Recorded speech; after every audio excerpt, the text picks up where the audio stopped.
The air vibrated with music and laughter. It was Connie Corleone's wedding day. Vito Corleone, the powerful Don, received guests in his dimly lit study.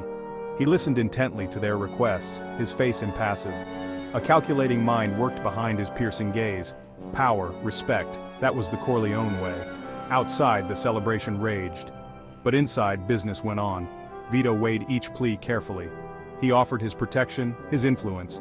But it came at a price: loyalty. It was a delicate dance, this world of favors and obligations. Michael, Vito's youngest son, stood apart from the crowd.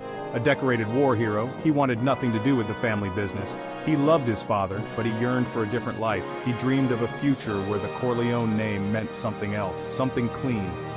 Little did he know, fate had other plans. Michael, with his clean-cut looks and easy charm, was the family's golden boy. He had defied his father by enlisting in the Marines.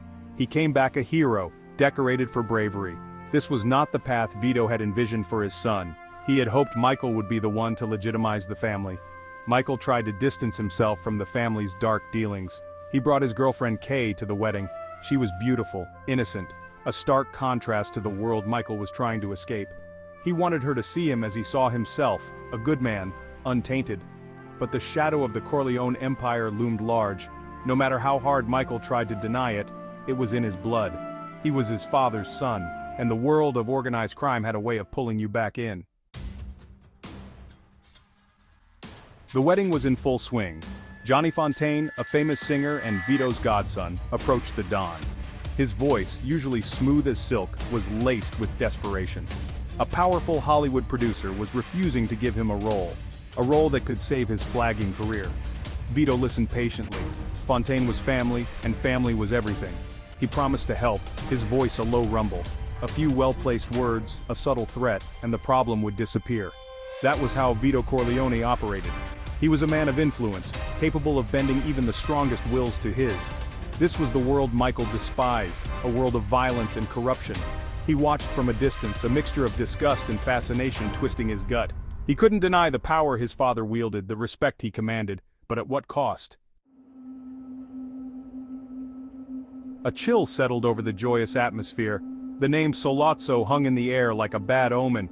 He was a new player, a drug dealer, and he wanted Vito's backing. He offered a deal, a partnership that promised immense wealth.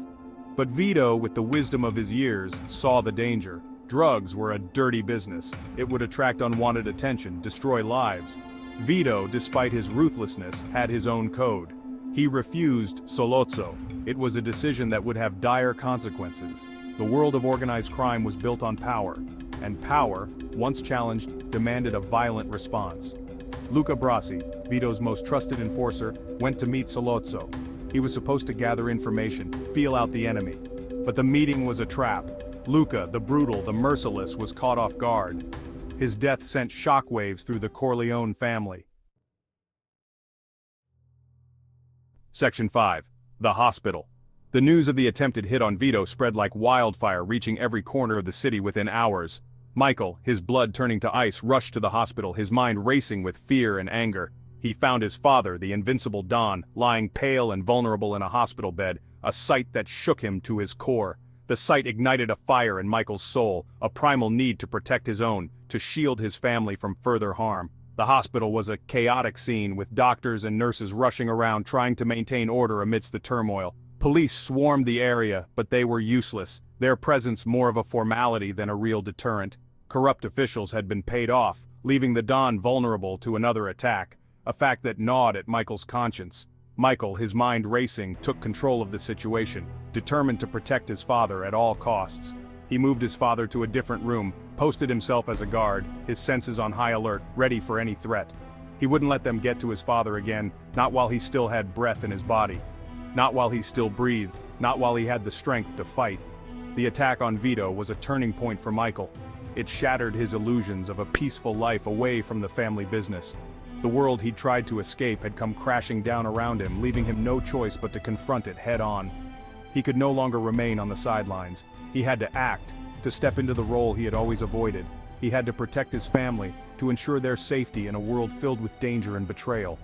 Even if it meant embracing the darkness he'd always feared, he was ready to do whatever it took to keep them safe. Section 6. Vengeance. The air crackled with tension, a palpable sense of impending doom hanging over the room.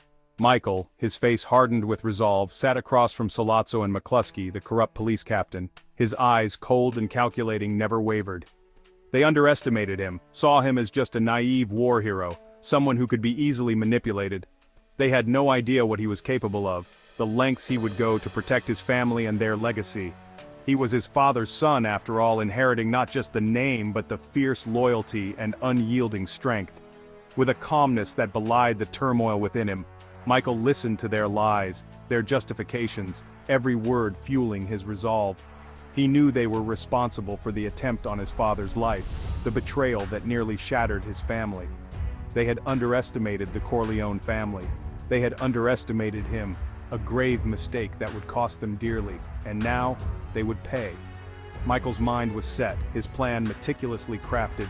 In a move that shocked even the seasoned criminals, Michael took out a gun he had stashed earlier, his hand steady, his aim true. He pulled the trigger, ending the reign of Sollozzo and McCluskey in a swift, decisive act of vengeance. The room fell silent, the air thick with the smell of gunpowder and fear, the echoes of gunfire still ringing in their ears. Michael had crossed a line, a point of no return, forever altering the course of his life. There was no going back. The path of vengeance had been chosen, and Michael would walk it alone, bearing the weight of his actions. Section 7. Exile.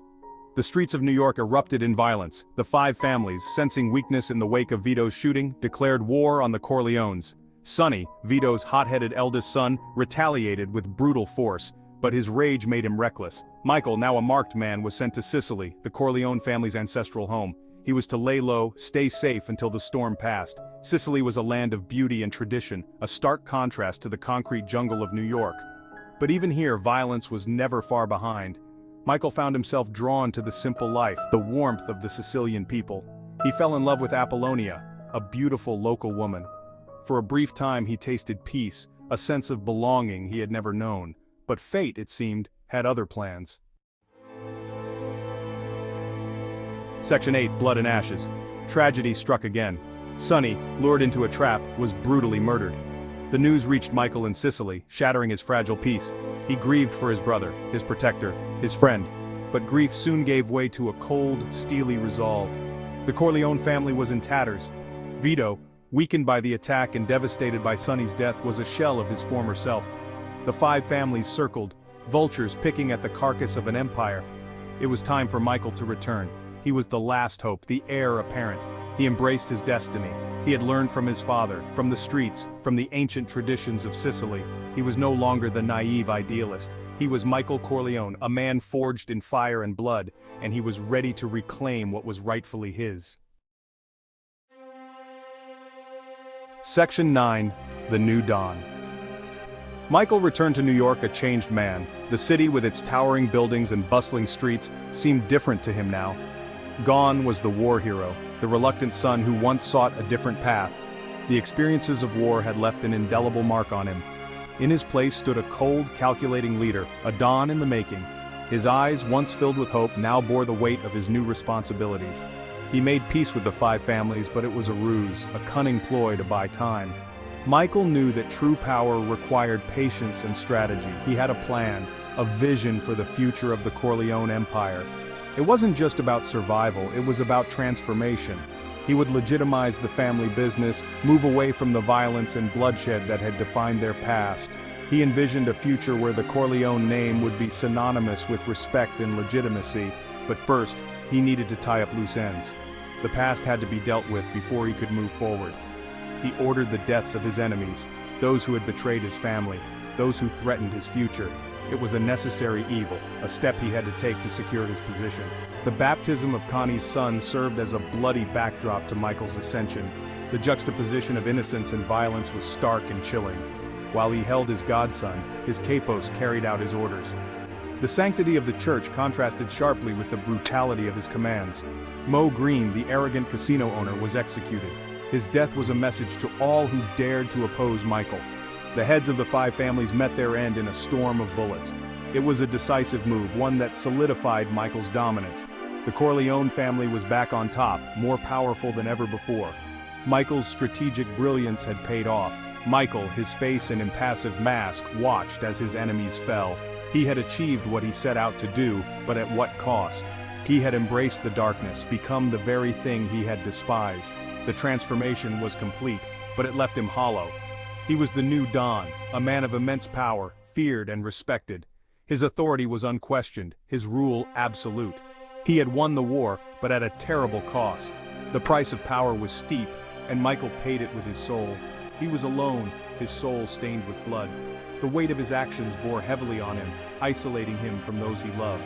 And he knew, with a chilling certainty, that he could never go back. The path he had chosen was irreversible. The cycle of violence would continue. It was the nature of the life he had embraced. That was the Corleone legacy, a legacy of power, respect, and unending violence.